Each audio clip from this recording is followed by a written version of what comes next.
বুড়া ভাই নরম পাইছো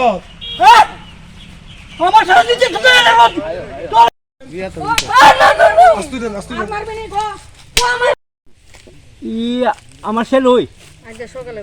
সকালে কথা কইতাম নাকি এর আগের টিকিটা আজকে কি হয়েছে কোন আজকে অকারণে যে কোনো একটা ইস্যু আছে ফিটে ফিটে আরম্ভ করেছে ও সকালে বলছে বৃষ্টি আইছি কে বিমল না খাইছে খাই আইন চেয়ারে বইছে বইয়ে মারে গালি গালাজ আরম্ভ করেছে আমার গালি গালাজ আরম্ভ করেছে আর জিনিসপত্র ব্যাংকে আছে সব শেষ করছে এবার সত্তাতে ডাল দিয়ে মারে আহত করে লিছে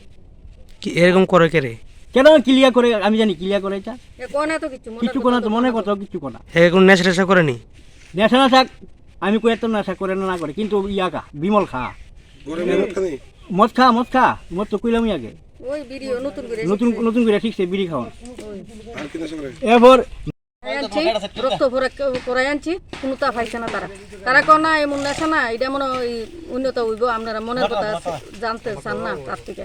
তো তার বাবা অনেক সময় বন্ধু হয়েও তার মনের কথা জানতো স্যার কয় না যে সময় যেটা চাই এই সময় এটা দে মানে 2 দিন বালা একেবারে খুব বালা খাইবো ওটাই এমনি কি করে কি কোনো কাজ টাজ করেন করে গ্লাসের কাজ করতে আগে তো এমনি কি অন্যরা কি যন্ত্রণা করতেছে নাকি পারাবতী অন্যরা কিছু করে মানে আপনারা রে করতেছে মা বাবা রে করতেছে আছে না বলে পারাবতী বেশি লোক বন্ধু বান্ধব নাই একবার পারাবতী ছিল লাগছে এর নাম কি বিপুল চক্রবর্তী